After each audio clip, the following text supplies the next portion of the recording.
How's that? Welcome to Technologies Now, the Business Edge, a broker's perspective. I'm your host, David Urbach, and today we're joined by someone who's spent more than 4 decades helping shape real estate education around the world. John Mayfield, founder of Global Real Estate School, international speaker, author, and the real estate tech guy. We will explore how technology, education, and leadership intersect to shape the next generation of real estate professionals. So, John, let's start out at the beginning here, if that's okay with you. Sure. You earned your license at the age of 18, from what I understand, and launched your first brokerage right after that. What first drew you into real estate? Yeah, great question. And thanks for having me on. My mother started a real estate company in 1976. It's kind of ironic. I grew up in a small community, a small rural town, and my dad had been hired. He'd been a window display person for years for a retail company in the area. Back in the day, they used to have, and some companies still do, but window displays and having a theme and mannequins with Wow.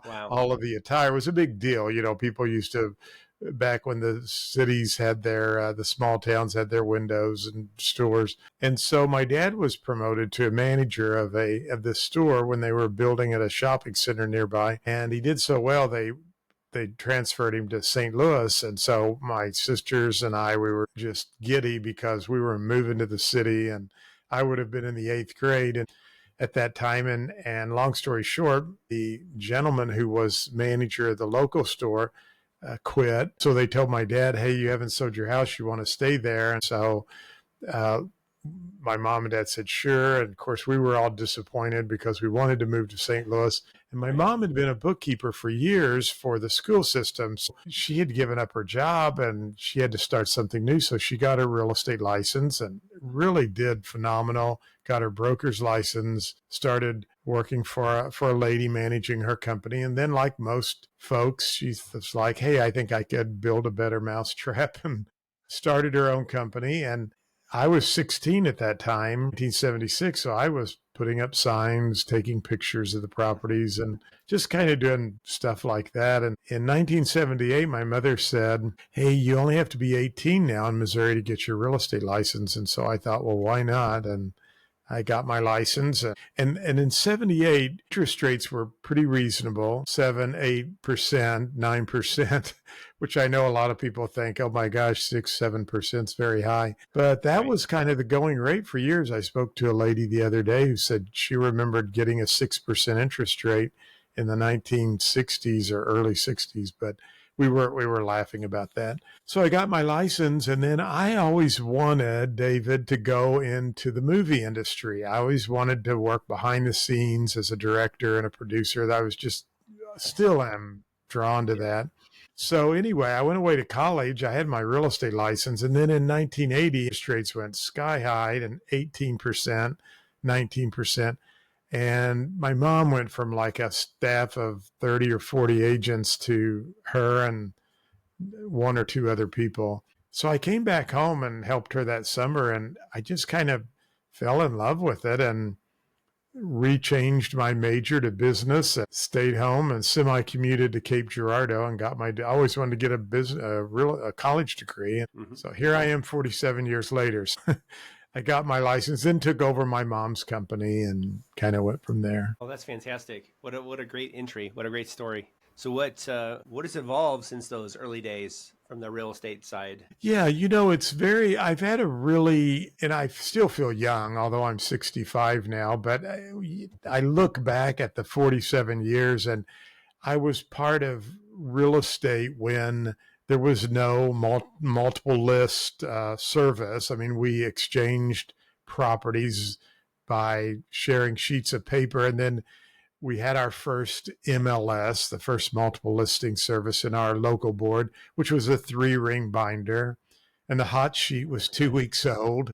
And, I've seen it progress to the fax machine where we receive the hot sheet every morning via fax. And then we went computerized, but it was dial up. So you were lucky, you had to sit there and keep trying to get a connection because you would get a busy signal. There were like 3 lines, and then we moved into the internet. And I just seen things change from a one-page sales contract to I just copied, and I still list and sell, just copied some papers for a client of mine. I bet I have 25 papers. And, so I've seen things progress over the years. However, one thing I still see that is relevant, that is very relevant today, or I guess it's still the same, I should say, is it's really a people business. It's about networking. It's about having the skills to get out and hustle hard. I know, you have technologies now, and that's an important part because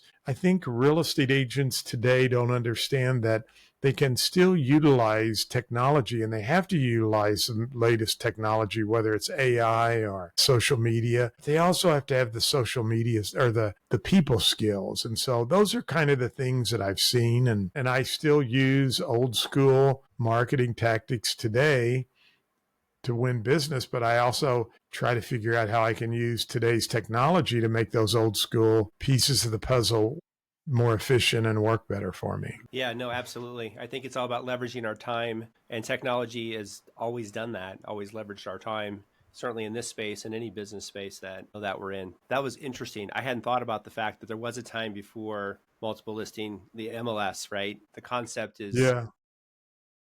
beyond me, Yeah. is no longer beyond me, but thank you for sharing that history. That's Well, great. and I tell the story in classes today when I teach that I remember showing a house just because I had several instances like this, but I remember showing a house in my community, which was a mile from my office. And the company that had it listed, they were in another town 8 miles away. So I had to drive over 8 miles to get the key, drive back to Deloge to show the property. And I never will forget when I get out of the car, my clients are there, customers at that time, because, we were buyer's agency, wasn't a big thing. And I was a sub agent for the sellers. But I Right. remember they said, how much is the house across the street? Because it was listed for sale too. Now, we had no MLS back then. And I said, well, I have to find out. And no mobile phones. We walked in the house they wanted to look at, and they said, no, this isn't for us. We'd really like to see the house across the street.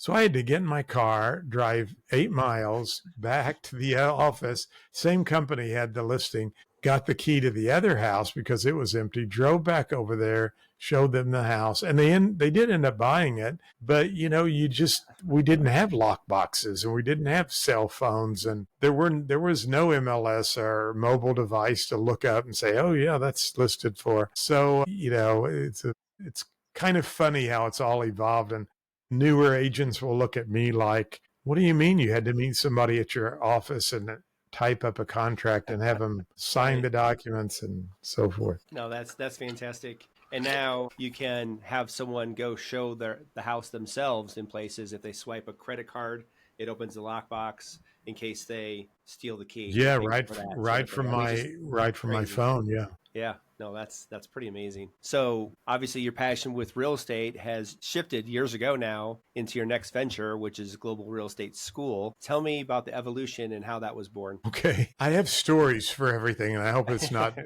Please. wrong, but I started a pre-licensed real estate school in 1987 because, again, we're 60 miles out of St. Louis, and there were people who wanted to get their real estate license, but they just couldn't take off work and drive to St. Louis. I had just taken over my mom's company. She was retiring, and I thought, having a real estate school might be a good way to recruit some new agents. Now, you cannot recruit people as a school owner or an instructor in the class, but I can make relationships, in the Hmm. class. So I got my school approved, and 1998, I actually had my continuing education courses online. I was one of the first schools. If you look, there are a couple of huge schools out there, and one is Calibri. They kind of got their start through a company called Real Estate Express.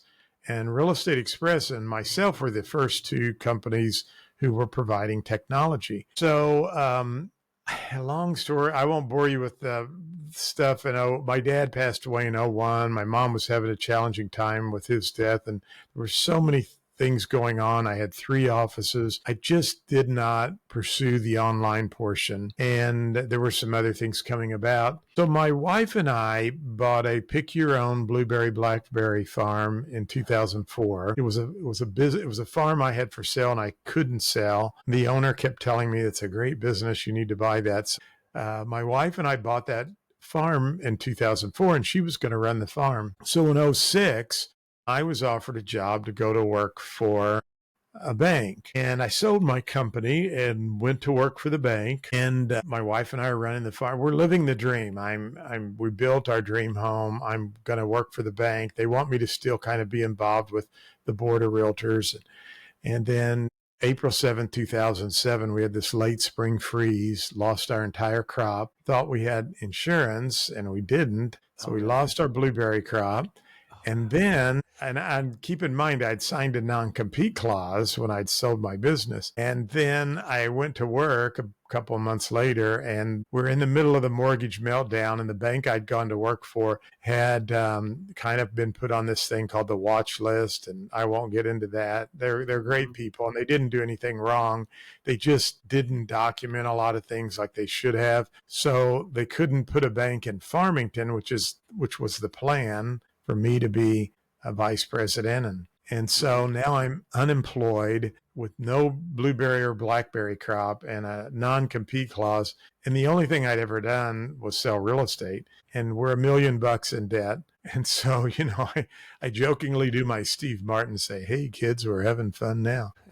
But at that time, I had to just start over. And long story short, my wife and I ended up just selling everything and starting over. So I was speaking. I do a lot of training and speaking. I was speaking at a conference in San Diego, and a gentleman from France saw me speak, and he invited me to go to France, and that's how the whole international thing started. And my wife and I ended up living over there, and I actually was selling property from GoToMeeting long before Zoom or COVID back here in the States. And I still help him in France. In fact, working on a couple of deals now with him. And so you asked me the question, what got the real estate school started? So my wife and I, we're living on the French Riviera. We're looking at the Mediterranean Sea every night. We have wine and cheese and fresh baguette, from the local baker. And I say all that not to brag, but just to say it was like a dream. But there's something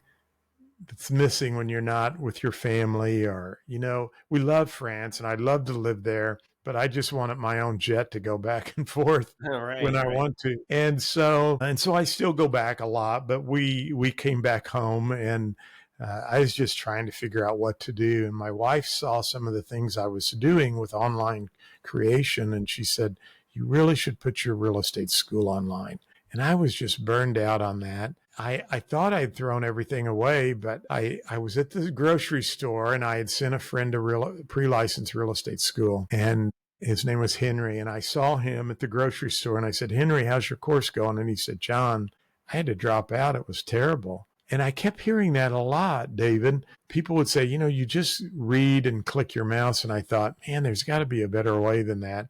And so when I left Harp's grocery store that day after meeting Henry, I said, I'm going to put my real estate school online. John Mayfield, you're going to do that. I came home, I went down, found an old box in the basement that had all these old hard drives. This is a truest story I can ever tell you. I plugged it in. It made this awful rattling noise.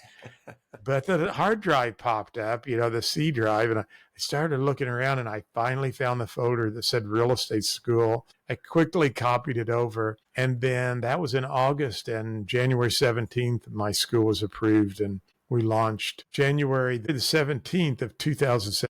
And we launched the school. So I try to do things that have video and audio, very creative. We're getting ready to launch a brand new version that's going to be so app friendly. You can take it on your mobile phone. We're already rolling it out, but it's just a real passion. And so I'll end with this so you can ask another question.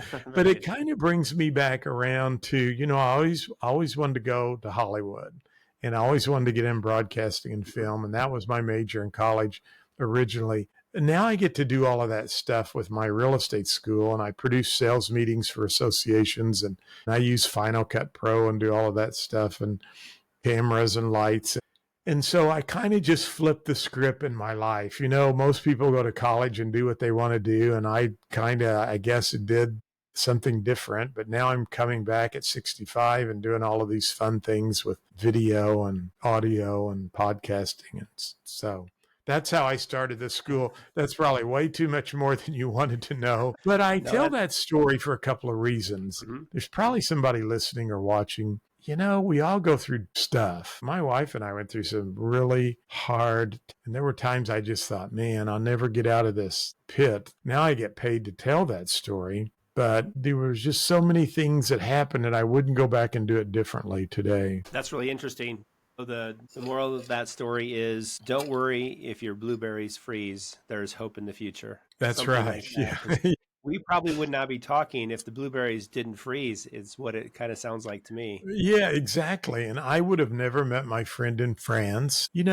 I heard a guy the other day, I was watching a YouTube video, and he was talking about we're all seeds planted in the soil. And for a seed to be able to push through, the roots have to go down deep. And sometimes all of that junk we go through with the roots and the stuff, just trying to break through the ground, there has to be some good roots for that tree to get tall and stand firm. And I just feel like those were things I had to go through. But it was your journey. Anyway, I'd say you're right. I look back on that now and I think there's lots of things I wish I could have done differently. I had about 20 rental houses at one time, and I had to sell all of those just to survive back then. And a lot of times I'll think, man, if I had those houses, they'd be paid off, and think of the rental income.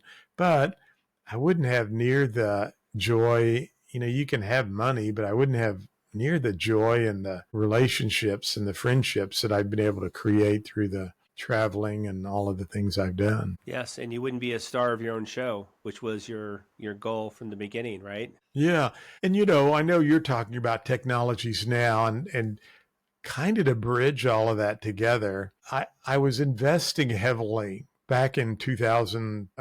I bought a laptop in the 1990s from Compaq, which is now HP. Yeah. And I paid like $3,500 for that. And I think it had a 256 megabyte. I remember buying a computer and using AOL, and I invested heavily in digital cameras and the Palm Pilot, and I was paid to teach people how to use the Palm Pilot, and people would say, "Whoa, how'd you do that?"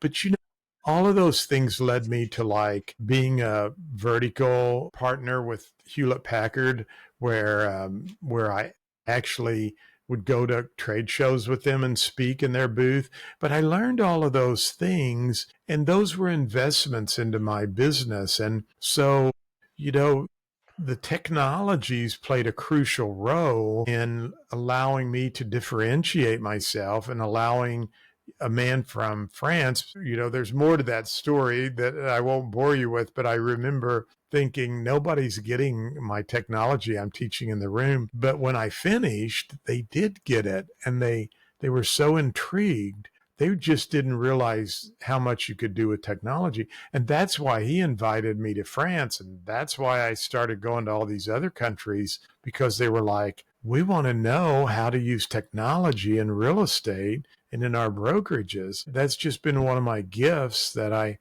can software or an application, and I can say, hey, we ought to use this way as real estate professionals. So I'm speaking this weekend in Miami, Florida at a global event, and that's what they wanted me to speak on, was on AI. And I have some absolutely, what I think are mind-boggling things I'm going to be showing them on AI. And I always try to pick things that are really relevant that people can use in their business. Well, let's jump right into that. I'm intrigued as to what you're going to speak on. Give us a preview of what you're going to talk about in Miami. Yeah, so they asked me to speak about AI and global meets AI marketing in the new world, right.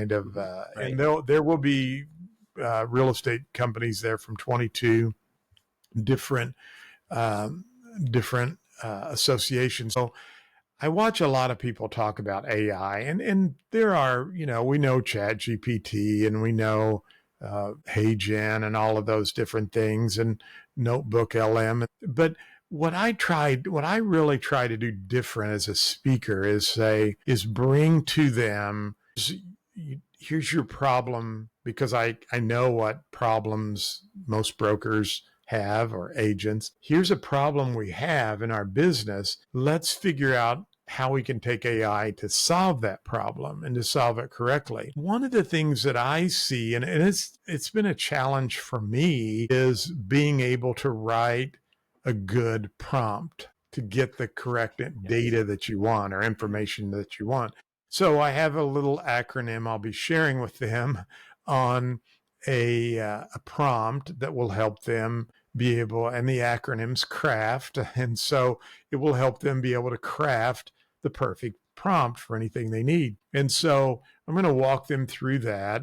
I always like to tell stories. So I'm gonna open up with talking about how AI can work at night in international countries, and kind of briefly show them how they can target demographics and different uh, people with podcast or blogs or various types of things, and allow people to actually correspond or communicate with an AI voice on an auto chat to get data sent back, to get the brochure or something sent back to them. So kind of the virtual sales assistant through chat, and how you said. So I'll briefly kind of go through that.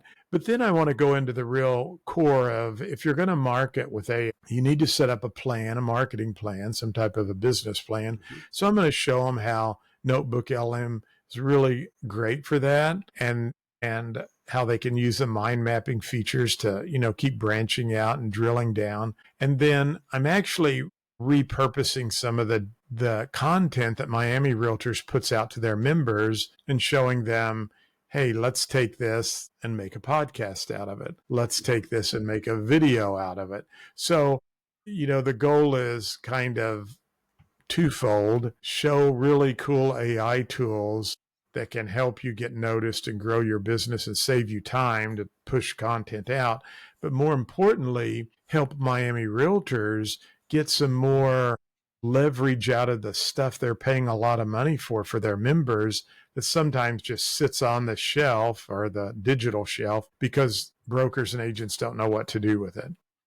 And so we're going to kind of go through some of that, and I've got some sample videos I put together, and then I'm going to get more into use Articulate Rise, and my whole presentation and all of the content will be put in Rise, where they can go and walk through it with me on their mobile phone, and then have it after the presentation with a lot of downloadable stuff I'm providing. And then I kind of wrap up showing them, talking a little bit about Descript, which I love. And I know Riverside allows you to make clips, but I don't think, including myself, that's, even though AI saves you a lot of time, you still have to have people telling AI what to do.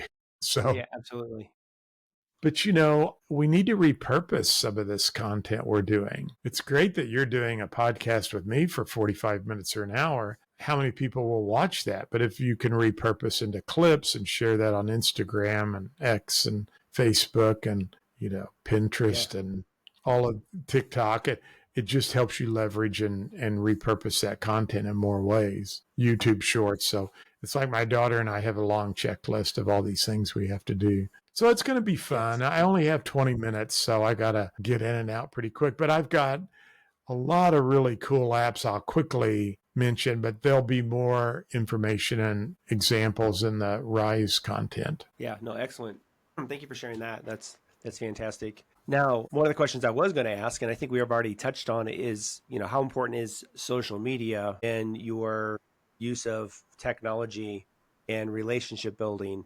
And with that, so you have technology, social media, automation. How do you balance that with actual relationship building? Where does the person come into the mix? Where should the person come into the mix, instead of letting? Yeah, I love that question, and I love that question. That's an important question for not only for me but for our audience to know. Is Um, I'll be honest with you. I hate social media. I was on Facebook in 2005 Mhm. or right after it was started. And I was on Twitter so fast that my handle on Twitter is at John Mayfield. So, Oh, wow. and I Yes. remember when I presented it at a conference that I said, I don't know why somebody wants to know I'm eating a chili cheese dog at Sonic Drive-In, but that seems to be, you share stuff that's going on. But I kind of used social media and really it's kind of like if you're running for political office, you got to get your signs out there, or nobody will vote for you. And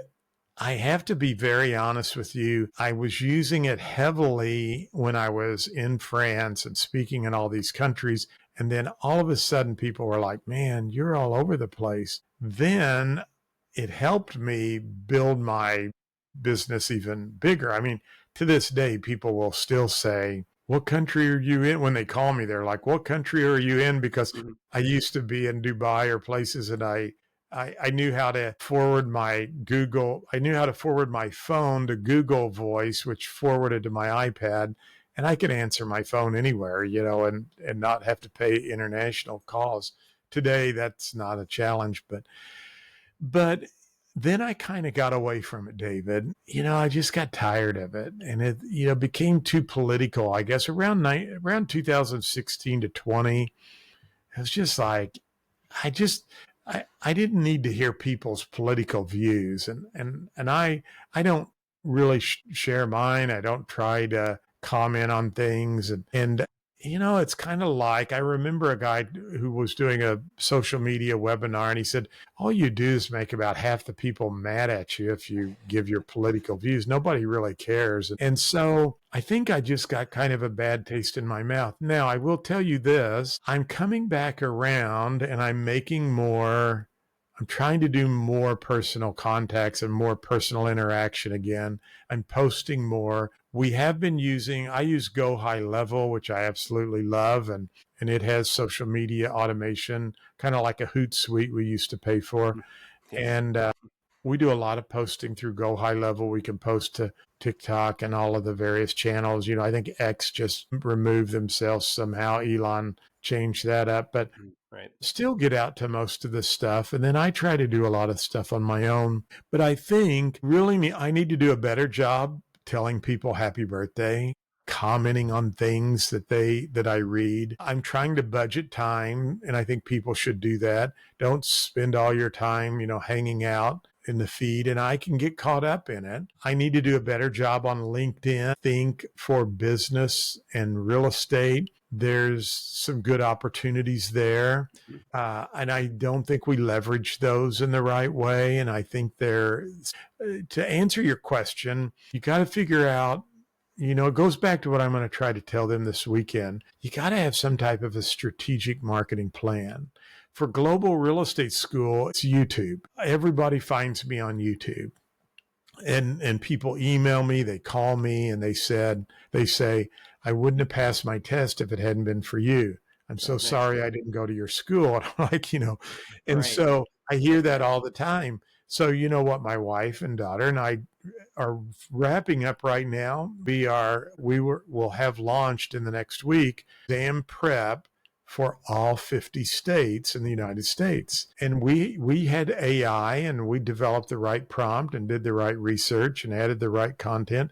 But we've got some really cool micro crash examples of exam prep for any state you're in. Now, I have all the national exam prep, but these are for the state exam. State And specific. so my goal, David, is I gotta take that information, have Chat GPT give me some nice talking points and do more YouTube videos and then leverage that through shorts and through landing pages and lead magnets with free downloadable content or cheat sheets. And then say, hey, you want the micro course for 1999? Here it is. So we've had to rechange and refocus our strategic plan and who we're going after. So I think that's the first step that any business or professional needs to do is who are we trying to go after? Who's our market? And how can we use social media? What's the best platform and the best tools? And then go do it. Yes, absolutely. And at what point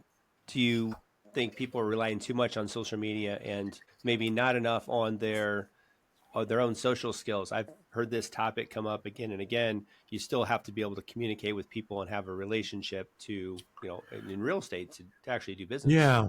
I mean, I hear agents who say, I get most of my business from social media, or from Reels or TikTok. And if that's where you get your business, great. If that's kind of not where you want to get your business, and it's not for me, I'm more about my sphere of influence, my raving fans, pardon me, my sphere of influence. And so to me, I can go back to 2000 and I have almost every report NAR has done on the profile of home buyers and sellers. And the top category in every one of those books, I don't think it's ever changed, David, is from the recommendation or the referral from a friend, family member, or someone you work with. Mm-hmm. You've got to work your sphere of influence. I track my sphere of influence, or my closings, and like 73% is from people who know me or were referred to me. My daughter and I have a closing on Wednesday. That is a referral. I mean, it's a past client. They bought from us. I have a house I'm selling across the street from where I live, or just down the street. It's a condo. That was a referral. So, I mean, Right. the thing that you have to remember about working that versus social media, when you have a cold client, and I know we're not getting off technologies now, but when you're working cold prospects, you tend to overpromise and underdeliver. But if you're working someone that's been referred to you, or someone you don't have to overpromise yourself because they already like you. So you underpromise and you typically overperform. So to answer that question, there's nothing wrong with social media, and you can pick up some good leads there. I don't think I'd be hanging out there the majority of my time. I think I'd be working the phones and people I know, and people that are people you want to talk to or go to lunch with. Right. No, absolutely. And this bridges into my next question probably quite well. For new agents starting out in the market in real estate, what advice do you give them? Is there a top three things they should be making sure that they do, or maybe it's a top 10? I don't know. Yeah. Well, number one, put a list of the people you know. My daughter has been in the cosmetologist for a number of years, 15 years. She got her license about 7 years ago, and she finally broke away from the cosmetology to help me full time. And I told her, I said, Ann, first thing you have to do is get your list together. And we send cards out every day, try to anyway. And she's been sending out cards. Sorry about that. I've been sending out cards regularly. So that's the first thing. You got to do that. The second thing that I think you really need to do is just get to learn the contracts and learn what's going on. Watch today. You've got so many YouTube videos. Try to job shadow someone or go to the office. Kind of be a self-starter. You want to, you just have to get out there and figure it out. And sometimes they won't have people there to help them out, but I can guarantee you can go on YouTube and type in, how do I call on expired listings? And you'll find a zillion videos, and just watch a few and take some ideas. So you've got to, study the contract, learn it, because that'll build confidence. Practice going out and listing a property. Ask your broker or someone in the office, can I go out and write up a listing agreement and measure the rooms? Get familiar with that. Don't wait for that to happen. So try to get as knowledgeable and as familiar as you can with as much of that.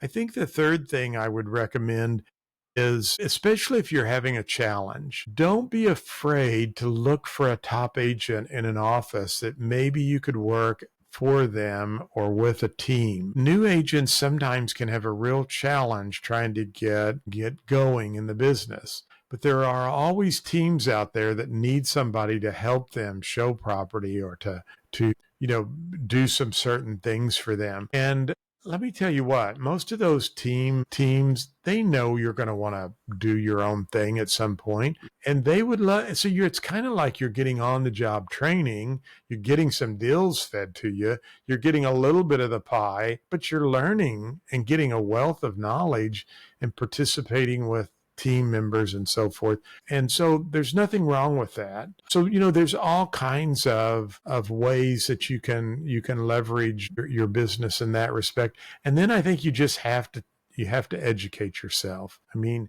I have and I'm not trying to sell this, but I have an online coaching program, and I literally walk you through starting a business plan, finding out what your break even point is, and then walking you through marketing, branding yourself, negotiating, the whole gamut. And there are videos and there's interactivity, and I do webinars for the folks. But sometimes when I pitch that to people, they're like, I'm not going to invest any money in my business. You have to do that. You And have it's to, just so absolutely. important. There's no question about that. So, John, let me ask you just a couple personal questions about your success. So, what routines and habits keep you creative and grounded while balancing speaking, teaching, and it sounds like you still travel a Yeah. decent amount?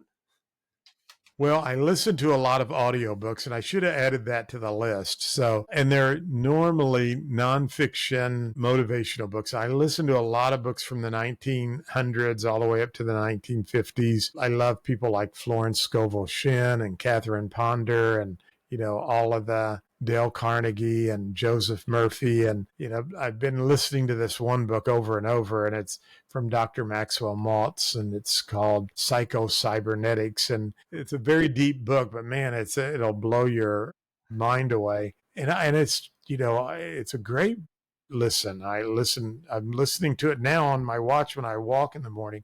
So I really think you got to I try not to listen to the news when I'm in my car. I love smooth jazz, and occasionally I'll turn it on, but majority of the time I'm listening to audiobooks and podcasts. If I get tired, if I'm driving back from the airport or something late at night, I will turn on talk radio because it will keep me awake. Right. Maybe I get frustrated or something, but Right. Get your blood anyway, pressure up. yeah. But that's something that helps me a lot. Every morning I try to have a quiet time. I'm really big on affirmations. I used to think those were the stupidest things in the world. Dr. Maxwell Maltz talks a lot about that in Psycho-Cybernetics, and most all these authors I mentioned talk about that. But David, when my wife and I sold our home, sold all our stuff, moved into a 2-bedroom apartment in LA, Lower Arnold, Missouri. When we moved into a 2-bedroom apartment and we had to start over, and I'm 54 years old. I guess, was I 54 then? Yeah. And I thought, how am I going to, I got to change my mindset. I mean, David, every time I tried to get back in the game, I was like, you're a loser. You just lost your far. I didn't lose it. The bank bought it back for me so we wouldn't sue them. But I lost all my rentals and sold stuff and sold stuff. And then one day I was like, gosh, it's just stuff. You can always replace stuff. But I remember my dad used to listen to Zig Ziglar tapes, and I got some of those tapes out because I had a cassette player in my car along with the MP3. I started listening to those Zig Ziglar tapes, and then audiobooks kind of came out. And I remember this one book caught my attention. It was from Dr. Joseph Murphy. Well, actually, the first one I read was called TNT, It Rocks the World. 47-minute book. It's my kind of book. And it was from the 50s. I bet I've listened to that book 20 times or more. I still get it out and listen to it. And I love that book. And it just got me fired up. And then you notice how when they say listen to this book, you might like this one. And it was Dr. Joseph Murphy, How to Get Money, or something really Okay. goofy. And I thought, I'm all in for that. I need to make some money. Right. The Art of Getting Money, or something, I don't know, but Dr. Joseph Murphy, and he wrote a book similar to Dr. Maxwell Maltz on the whole psychological thing. I'm really big into that now. And so that book just like changed my life. And I've listened to that book. And then I said, you might want to listen to Catherine Ponder, How to Live a Wonderful Life. And then I found these Florence Scovel Shinn, she's from the 1900s, and they all say the same thing. You just have to have a positive outlook. You have to think about positive stuff, get rid of the negativity, visualize it. I have a I have a goal right here that I can look at. And you have to look at your goals. You have to visualize, put things on my watch so I can look at them. And those are the things that have just motivated me to keep going and keep moving and keep trying to really do more. So when you ask me that question, you have to have systems, and you have to stay focused. And I'm not saying I don't have a pity party, or I have a day when it's like, man, I haven't done squat. I have those days like anybody else. But you know what? I'll throw on Catherine Ponder or Florence Scovel Shinn or Joseph Murphy, and I'll hear them remind me that, you have to do those things. And I loved it. And even though a lot of these are new age that I'm talking about, I have a very firm foundation in my faith with God and with Jesus. And I always bring those applications back to a biblical perspective. And I'm actually working on from a book before 1906, so I can actually, it's before the copyright period. And I'm taking these, they're the 12 keys to success, and I'm putting it into a course format, but not only talking about what he mentions, but then, okay, let's take it over here. And does the Bible say anything similar to this? And so I'm backing it up with scripture and things Jesus said and the Bible has, that, as a man thinketh, so is he. And, so there's lots of these in the Bible that if we don't, we have to renew our mind daily. And so those are all, I didn't mean to preach a sermon, but No, I no, just want we're people to fine. know, because I know sometimes people get a little bit, oh, I'm not reading that book because it's called The Secret, The Secret. And there's a lot of good stuff there. There's a book by Robert Collier called The Secret of the Ages. And the lady who wrote The Secret actually got that book from Robert Collier. He was a famous copyright editor, but they all say the same thing. You just have to believe in yourself, say your affirmations, remind yourself, get into your subconscious mind. And so I do a lot of affirmation work throughout the day. Excellent. Excellent. And John, that's a great place to leave this. So thank you for joining us on Technologies Now, the Business Edge. For listeners who want to connect or learn more, visit globalrealestateschool.com or tune into the Global Real Estate School podcast. And as always, follow Technologies Now for more conversations at the intersection of real estate, business, and technology. I'm David Urbach. Thank you for listening. And thanks again, John. I appreciate it. Thank you.